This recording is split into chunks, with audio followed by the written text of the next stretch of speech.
O Bhagavate Vasudevaya. Om Namo Bhagavate Vasudevaya. Om Namo Bhagavate Vasudevaya. Bhagavad-gita as it is, translation and commentary by His Divine Grace, A.C. Bhaktivedanta Swami Prabhupada. Chapter 13, text 32. Anaditva nirgunatvat paramatmayam avyayaha sharirasthopi kaunteya nakaroti nalipyate. Translation. Those with the vision of eternity can see that the imperishable soul is transcendental, eternal, and beyond the modes of nature.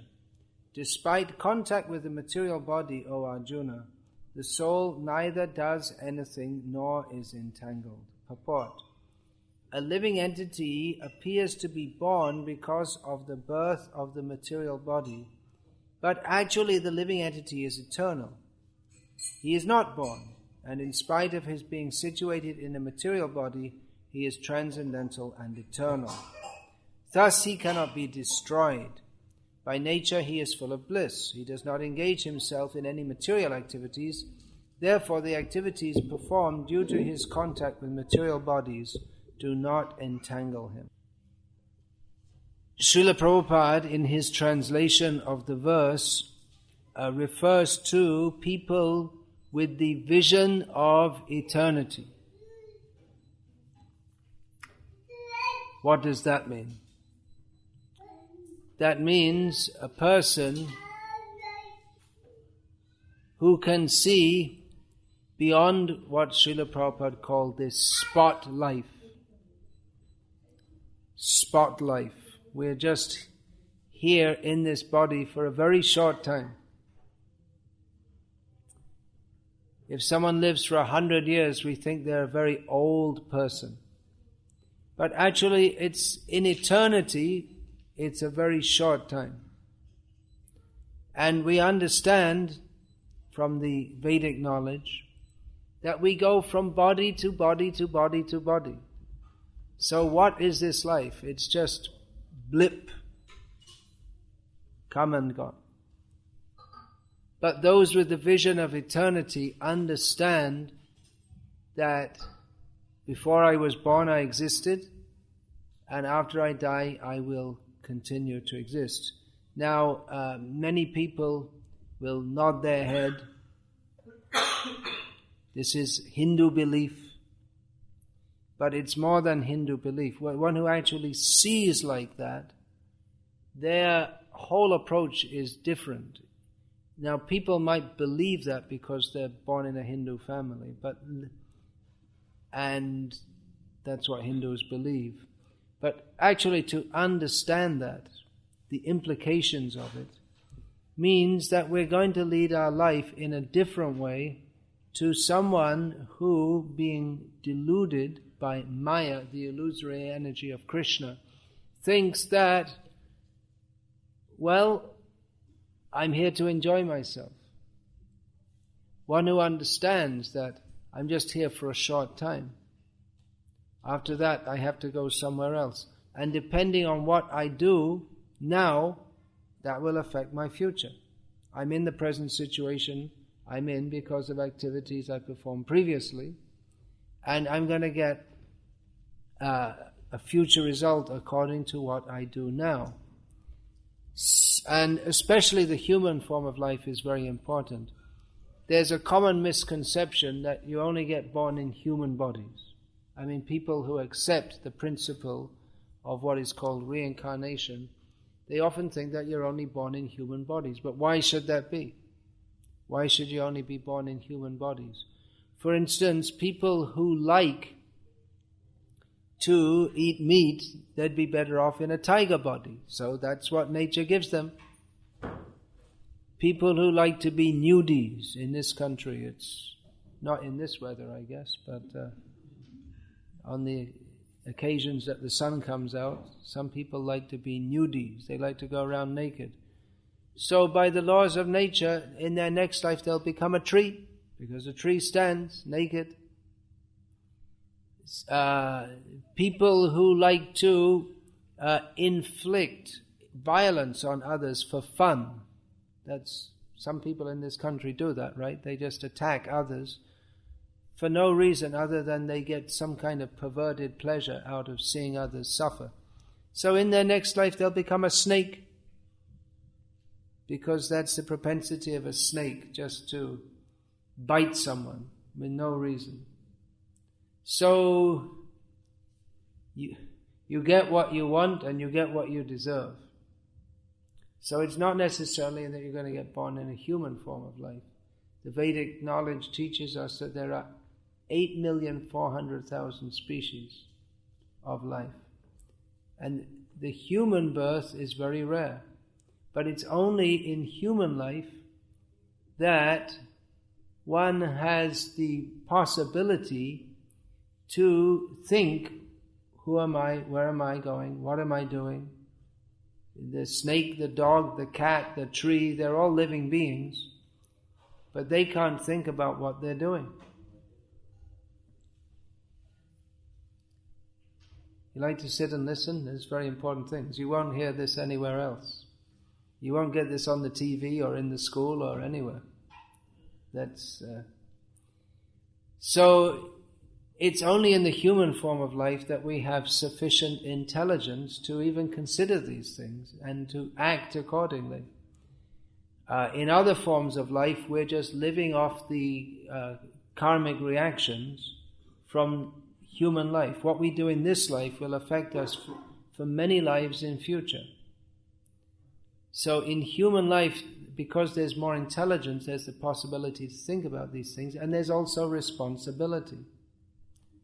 Because in human life, if we, for instance, if we eat meat from a slaughterhouse,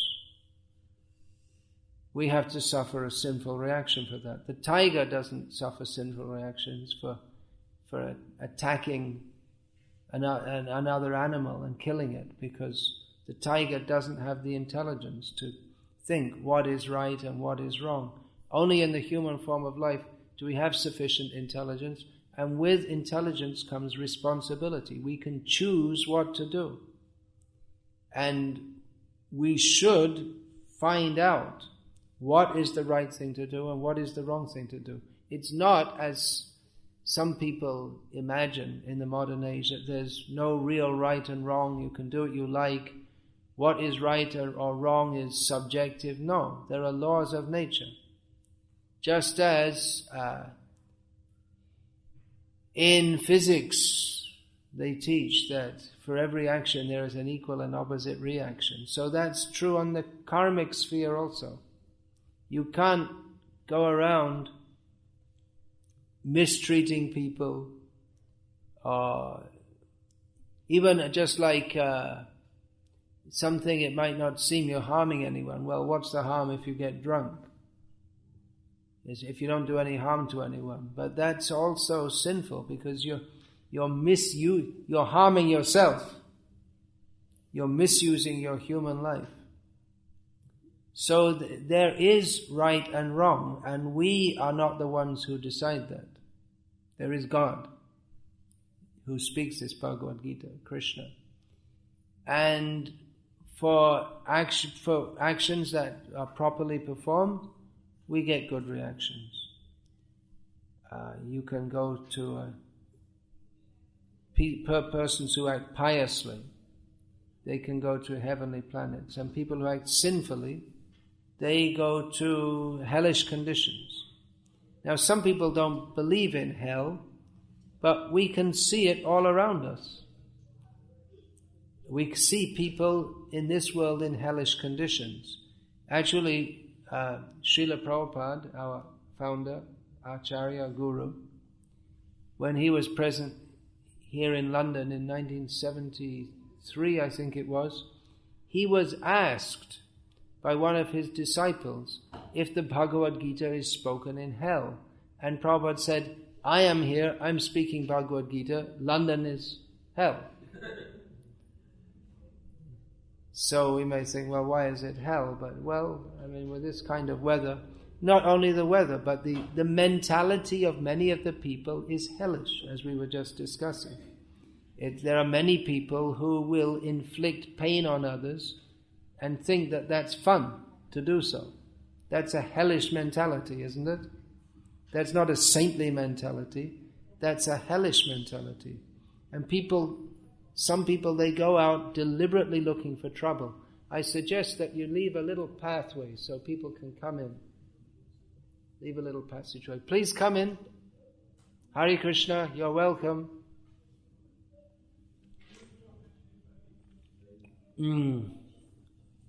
So that's a hellish consciousness. And even people who are not going out and looking for trouble, trying to make trouble for others, everyone's in anxiety. That's a hellish condition, isn't it? When you spend your whole life in anxiety and stress. And what to speak of people who are living in conditions where anytime they can be bombed. So these are hellish conditions. Even on this planet, we see hellish conditions. Now, here in Bhagavad-gita, Lord Krishna speaks about the platform of knowledge that in the human form of life we are supposed to develop. Human life has a responsibility. In this human form of life, we are supposed to utilize our time and our energy to understand the purpose of life, that there is actually a purpose of life more than earning money, having fun, so-called. We're supposed to consider what is our situation. Now that's described here in Bhagavad-gita. What is the situation of this material world? Janma mrityu jaravyadhi dukkha doshanudarshanam. A symptom of knowledge, someone who has knowledge, is that he sees the miseries of birth, death, old age and disease. Now, again, many Hindus will say, yes, we know about that, birth, death, old age and disease. But to actually see with the vision of eternity, not just to say, yes, we're Hindus, we believe in the miseries of birth, death, old age and disease. But if we actually see that, if we're actually aware always that the condition in this material world is one of suffering, then we will not try to live in this world to enjoy it, but the sensible thing to do is to live in this world to get out of it. If we think, well, let me be pious and do some good activities and in my next life I'll get a good birth, that is a little bit more intelligent than just living a profligate life and just, drinking, smoking and going around without any concern about what will be the reactions. So if one is concerned to have a pious future and tries to act in a way that one doesn't commit sins and performs pious activities, well, that is better than just living a wild life without any consideration of what will happen in future. But more intelligent is to see that even if I do have I act in a pious way, I do good things, but still, whatever situation we get in this material world, it's still suffering because janma mrityu jara vyadhi dukkha doshanudarshanam. There's always, everywhere in this material world, there's birth, death, old age and disease, and these are miserable. So an intelligent person, a really intelligent person, doesn't act simply in a pious way, but acts in a manner to get free from all suffering. And there's a level up even from that. which is not simply to get free from suffering, but to consider that all of us, actually what we really want is happiness. Who can deny it? Everyone, everything that every living being does at every moment is meant for happiness, right? But where is the happiness in this world? Therefore, even higher than the quest for mukti is to find out the position of eternal bliss. Can you imagine that? I think it's difficult to imagine in our present situation. But we as spiritual beings, the complete fulfillment of the spiritual condition is to be overwhelmed with bliss at every moment, with no birth, no death, no old age, no disease. So what is that situation? That is described here in Bhagavad-gita, and more so in the Srimad Bhagavatam. Everyone should study Bhagavad-gita, and having done so, Srimad Bhagavatam. Not that we ever stop studying Bhagavad-gita, but the Srimad Bhagavatam gives more elaboration on the topics in Bhagavad-gita. And if you think, I'm too busy, I don't have time for all this, then at least you come, time to time, here, and listen. Because, as you're doing now. Because actually that's the traditional system that one can learn by hearing. One should hear these topics.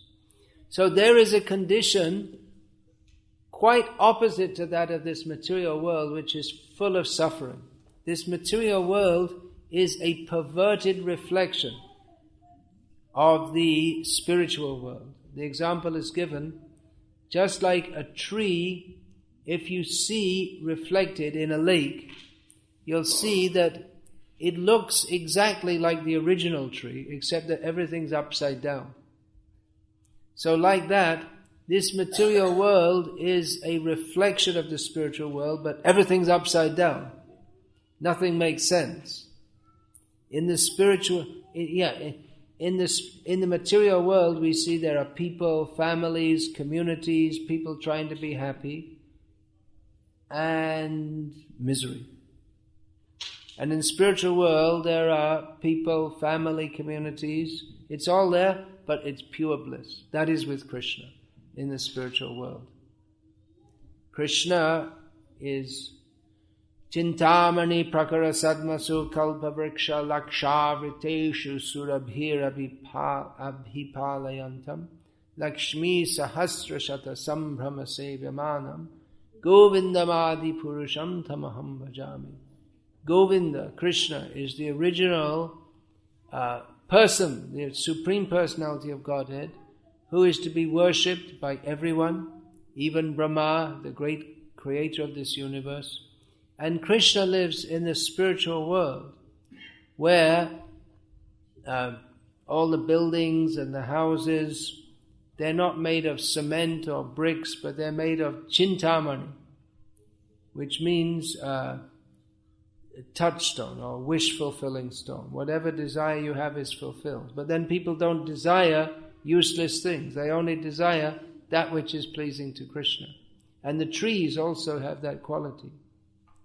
There are innumerable cows, because Krishna loves cows.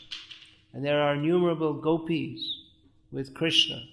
So this is the situation of this spiritual world, that everyone is completely blissful.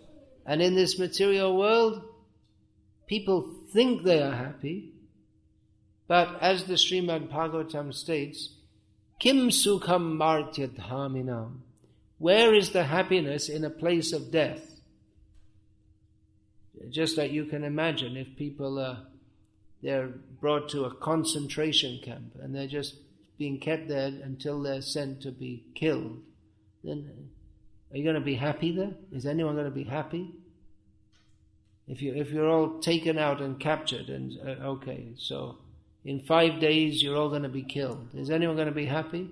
But we're all in that situation because it's only a matter of time before we have to die. So why are we trying to be happy in a place where there's guaranteed suffering? That's why Srila Prabhupada translates this here.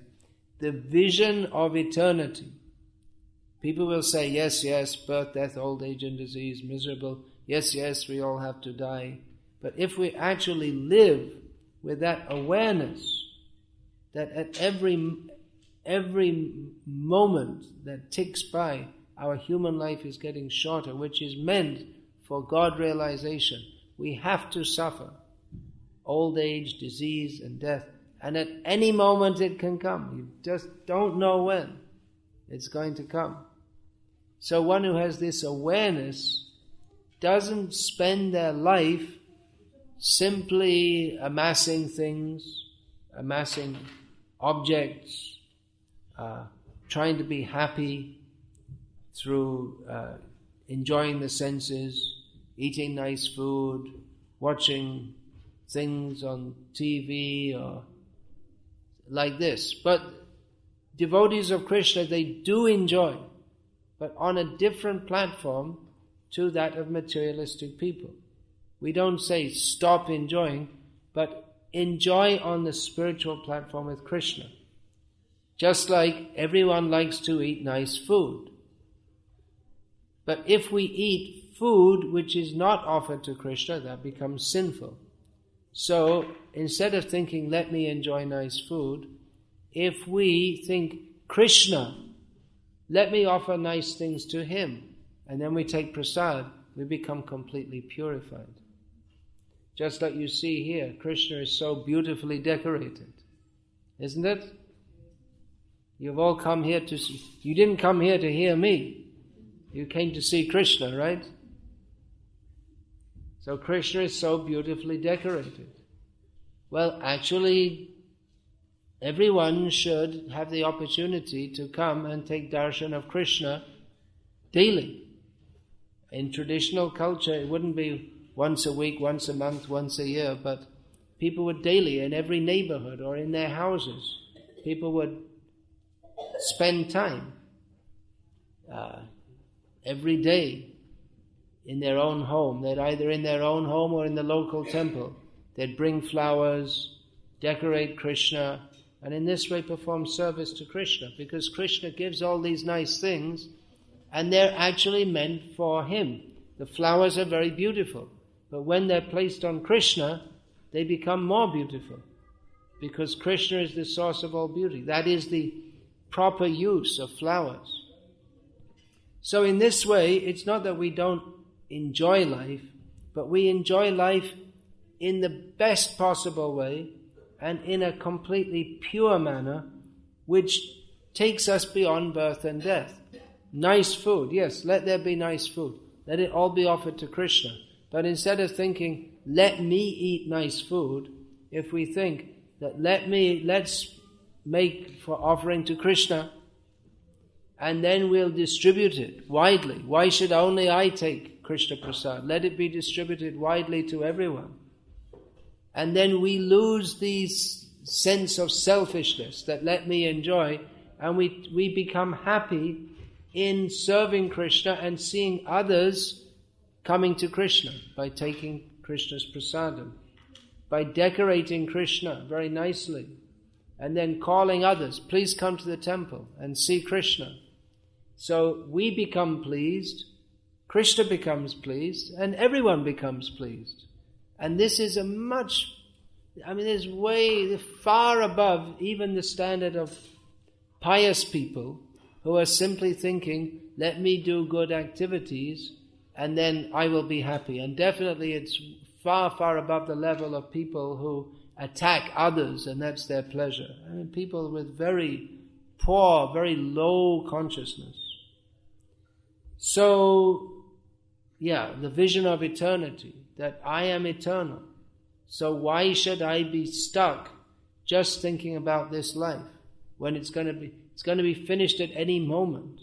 And even if I have a long life, so-called long life is not very long. In eternity, it's a very short time.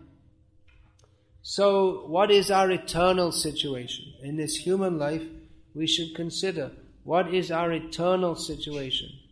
Where did I come from? I didn't begin, you can see on your birth certificate, you're born on such and such a date, but we didn't begin to exist then.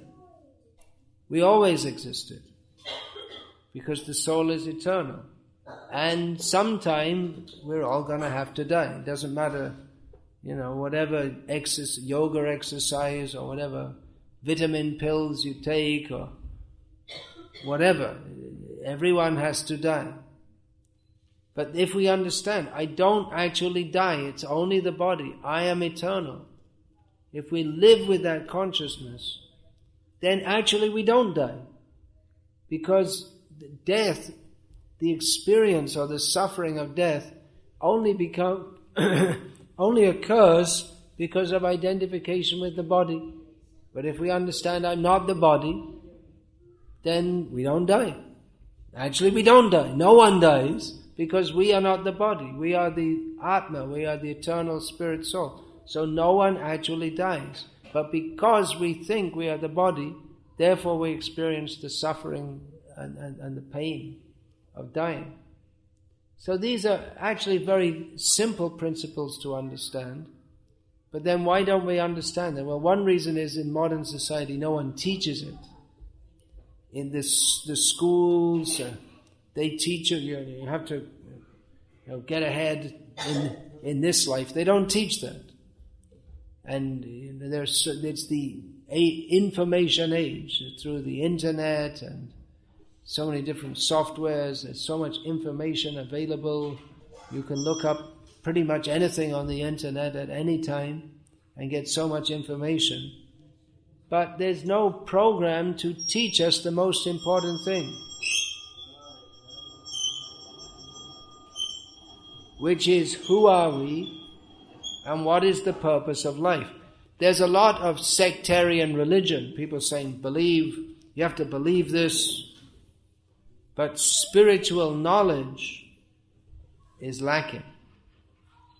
So, Srila Prabhupada, he's known as the founder Acharya of this International Society for Krishna Consciousness.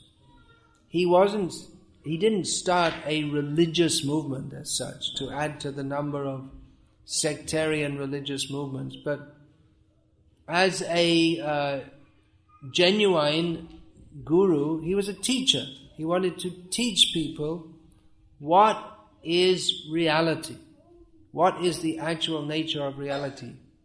Who are we? What is our role in what is reality and what is our role within that? So Srila Prabhupada taught that according to Bhagavad-gita, which is the dissertation on the nature of reality. The principles of reality are described. The first thing is to understand that we are eternal living beings. It's not a Hindu belief, but it's a fact. We can understand that. Krishna, he explains that. That just like you see, the body is changing. There's a young girl. Where is it? Young girl, yeah? And then there's the mother. And then the grandmother. Where's the grandmother? She's at home. So if you look at them, they all look a little bit the same, isn't it? From grandmother to mother to daughter. So when the girl is the same age as you are now, she'll probably look something like you are now. And when you're your mother's present age, you'll look something like that. So the body is always changing, but the person remains the same. When your mother sees you, she remembers seeing you like that. And your body has changed. All the chemicals in your body have changed. But you're the same person. So, you're not the body.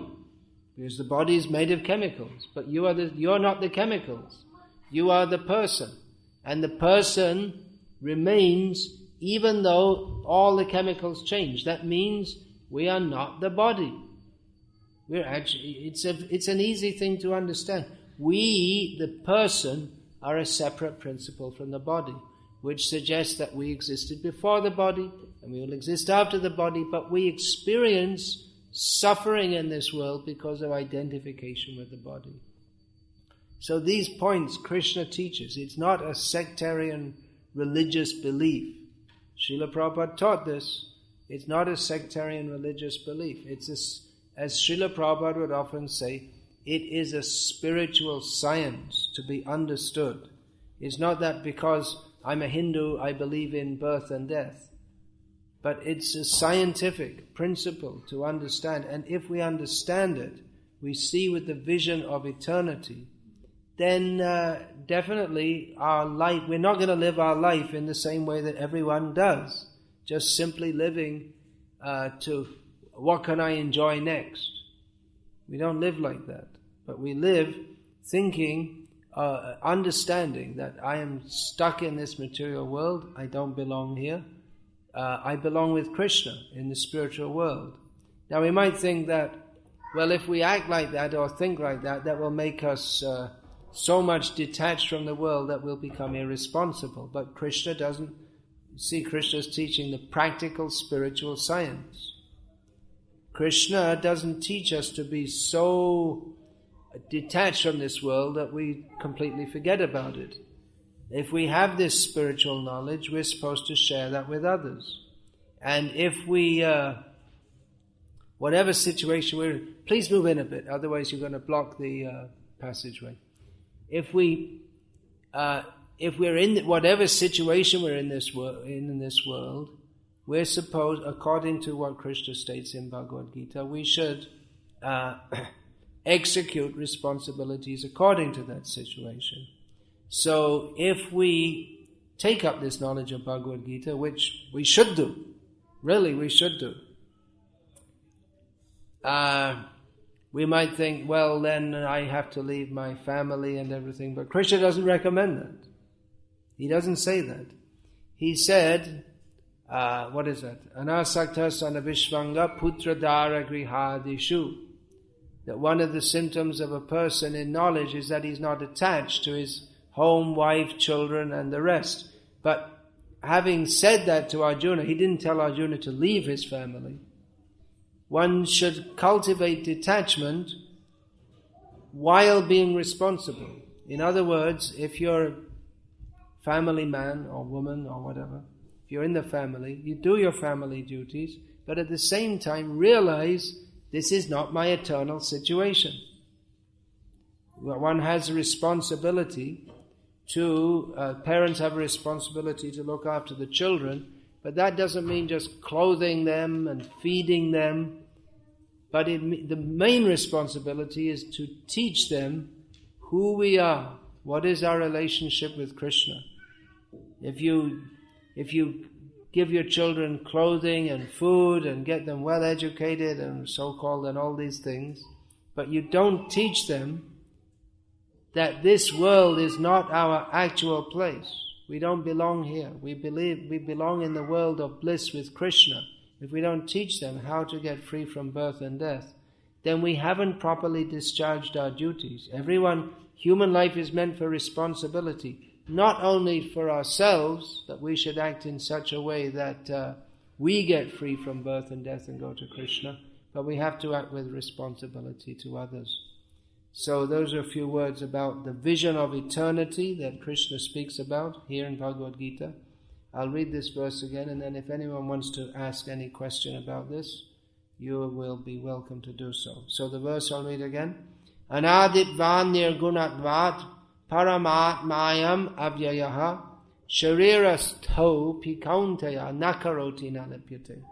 Those with the vision of eternity can see that the imperishable soul is transcendental, eternal, and beyond the modes of nature.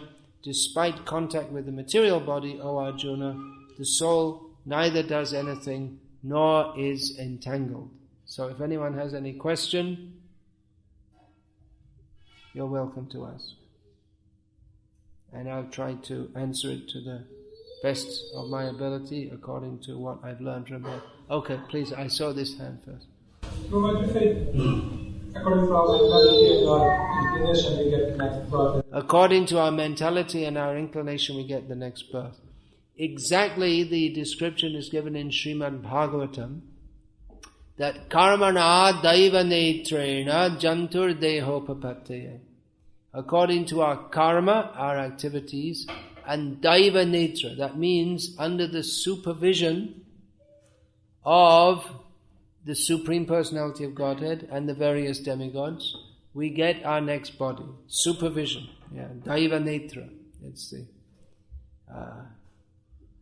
almost in maya adhyakshena. Adhyaksha. It means the same as supervision. Oversee means the same thing. Literally the same etymological meaning. So according to our activities and according to what is dished out to us, what is allotted to us by higher authorities. Now, for instance, one may desire to be a leader. One may run a political race. Not everyone becomes the leader. There's one Prime Minister in Britain and probably a few hundred. How many MPs are there? 500, something like that? Anyone know? 500 approximately? Yeah, and they all want to be Prime Minister. But there's only one Prime Minister. So many people are, and apart from them, there are many others who run for the seat, but they don't get it. So one may desire a position of leadership, but due to not having sufficiently pious karmic background, one doesn't get it. But you might get it in the next life, but in a different way to what you thought of. For instance, in India and other countries, there are many street dogs. They run around on the street in packs. They don't attack anyone. They're not dangerous. I mean, they bark at you sometimes, but just show them a stick. You know, you're from India. So, among a pack of dogs, say there are 5 or 6 dogs in a pack, one of them is the leader. It means if someone wanted to be a leader in their previous life, and they got their desire fulfilled, but they didn't have the piety to become the Prime Minister, so they became, according to their level of piety, they became a leader, but they became a leader of a pack of dogs. So it can be quite complex, and it might not be exactly what you think. We tend to get a position according to our desires, but it might not be exactly the way we thought it would be. So what happens to those animals? What happens to which animals?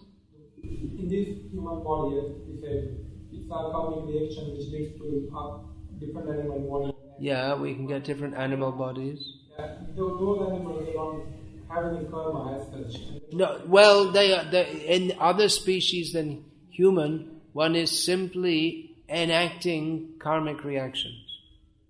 One is not creating new ones. In the human form, we are enacting karmic reactions and making new ones also. Only in the human form. At every moment we're creating new karmic reactions.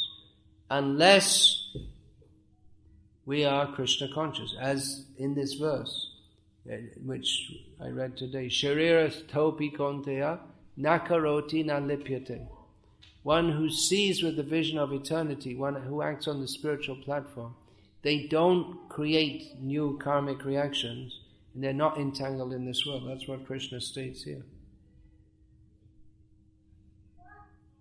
Yeah, so. I'm seeing some devotees say, actually, we don't chant, but Krishna is chanting. We don't chant, but Krishna is chanting. Well, we don't do the activities, but Krishna is. Well, I mean, many people say many different things, but that doesn't make any sense, does it? Does that mean we're all? You're saying that we don't do anything, Krishna does everything. We don't chant, Krishna chants. That's just Mayavad. There's only one being who's Krishna. We're individuals and we act also. That idea is pure Mayavad. We don't chant, Krishna chants. We don't do anything, Krishna does everything. We have individuality. Otherwise then you're saying there's only one entity who's Krishna. That's what's being said. So this is nonsense. Any other questions, comments? No. You're all pious people coming to the temple to see the deity. When you become more pious and more fortunate, then you'll become interested in hearing, not simply as something to do to fill in the time to wait for the darshan, but for the sake of transforming one's life and becoming serious in Krishna consciousness. That requires a higher level of piety. Simply seeing the deity, that is good, but when one wants to hear about Krishna and become very serious to serve Krishna, then that is the actual platform by which we can make advancement toward Krishna.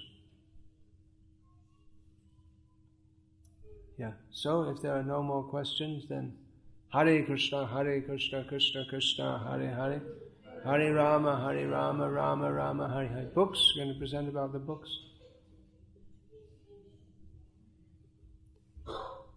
So it's very bad weather outside, is it? Well, that's good, because there wouldn't be so many people here to listen to what was being said. If there was good weather outside, there wouldn't be any reason to sit inside. But there is a very good reason to sit inside, because what is to be heard is more important than frolicking on the lawn. So in that sense, it's good. Hare Krishna. Yeah, please come. It's almost time for Arati. Please don't sit there. Please come inside. You're going to block the pathway there. We want everyone to come in. Hare Krishna. Thank you very much. Everyone please say Hare Krishna. Hare Krishna. Can you say a bit more loudly? Hare Krishna. Hare Krishna. Krishna Krishna. Krishna Krishna. Hare Hare. Hare Hare. Hare Rama. Hare Rama. Hare Rama.